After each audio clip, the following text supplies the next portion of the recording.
இப்போ 25 போல் சின்ன வெங்காயம், 3 பூண்டு இதை எல்லாமே எண்ணெயில் வதக்கிக்கலாம். கொஞ்சம் எண்ணெய் ஊற்றி வச்சுருக்கிறேன். எண்ணெயில் நல்லா வதக்கிக்கங்க. சின்ன வெங்காயம் போடுங்க. அது நல்லா வதங்கினதுக்கப்புறம் இது கூட 2 தக்காளி, பெரிய தக்காளியாக 2 தக்காளி, கொஞ்சமாக உப்பு போட்டு நல்லா வதக்கிக்கலாம். நான் வந்து சுண்டைக்காய் எடுத்தேன். இது வந்து 1 2 தட்டி நல்லா கழுவிட்டு 1 2 தட்டி வச்சுக்கோங்க. இப்போ இது நல்லா வதங்கினதுக்கப்புறம் கொஞ்சமாக தேங்காய் துருவல் எடுத்துருக்கேன். அதையும் போட்டு ஒரு 5 நிமிஷம் சிம்லேயே வதங்கினதுக்கப்புறம் இது கூட மிளகாத்தூள் போட்டுக்கலாம்.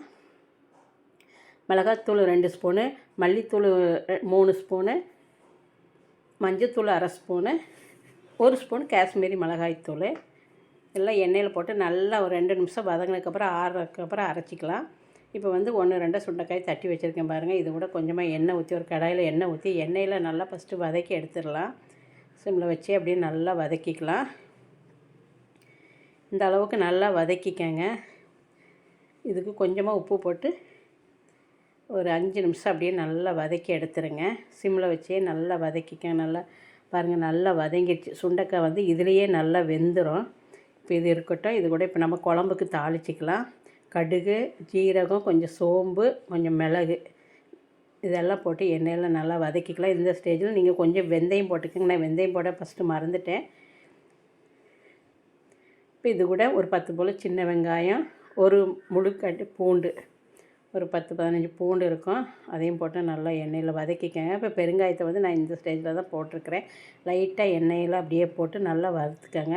இப்போ வெங்காயம் நல்லா வதங்கினதும் பெருங்காயத்தூள் போட்டு அதையும் வதக்கிக்கலாம். வெங்காயம் இந்த அளவுக்கு வதங்கினதுக்கப்புறம் அரைச்சி வச்ச மசாலாவை போட்டு நல்லா எல்லாத்தையுமே வலிச்சு போட்டு நல்லா வதக்கிக்கலாம். ஏற்கனவே வதங்கினதுனால டக்குன்னு வதங்கிடும். இப்போ வதங்கினதுக்கப்புறம் இது கூட தேவையான அளவு தண்ணி ஊற்றிக்கலாம். ஒரு லெமன் சைஸ் அளவு நான் புளி கரைச்சி வச்சுருக்கிறேன். சின்ன லெமன், நீங்கள் நெல்லிக்காய் அளவு உங்களுக்கு எவ்வளோ தேவையோ அந்த அளவுக்கு புளி கரைச்சி வச்சுக்கோங்க. இதுக்கு ரொம்ப புளிப்பாக இருந்தாலும் நல்லா இருக்காது. அதனால் நான் சின்னதாக லெமன் சைஸ் அளவு புளி எடுத்து கரைச்சி வச்சு நல்லா கொதித்ததுக்கப்புறம் இப்போ நம்ம வதக்கி வச்சுருக்க சுண்டைக்காயும் போட்டு உப்பு நம்ம ஏற்கனவே கொஞ்சம் கொஞ்சம் போட்டிருக்கோம். அதனால் பார்த்துட்டு இப்போ தேவையான அளவு உப்பு போட்டு கொஞ்சமாக வெல்லம், இத்தனோண்டு வெல்லம் போட்டிங்கன்னா எந்த புளிக்குழம்புக்குமே கொஞ்சம் வெல்லம் போட்டிங்கன்னா நல்லா டேஸ்ட்டு நல்லாயிருக்கும். இப்படி சிம்மில் வச்சு அப்படியே நல்லா எண்ணெய் தெரிஞ்சு வர வரைக்கும் அப்படியே ஒரு 10 15 நிமிஷம் அப்படியே சிம்மில் வச்சு எடுத்திங்கன்னா சூப்பரான சுண்டைக்காய் குழம்பு ரெடி.